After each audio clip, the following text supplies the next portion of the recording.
অর্জুন এখানে নেই, আজ আমাকে একাই পাণ্ডবদের রক্ষা করতে হবে।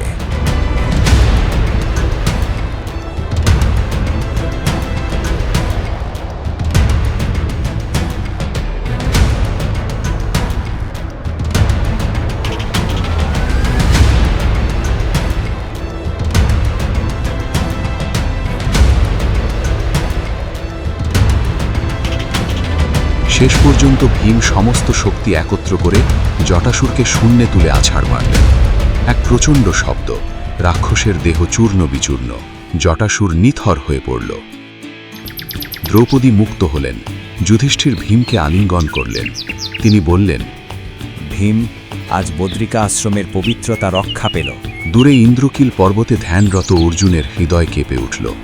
যেন তিনি বুঝতে পারলেন অধর্মের আরেকটি অধ্যায় শেষ হয়েছে।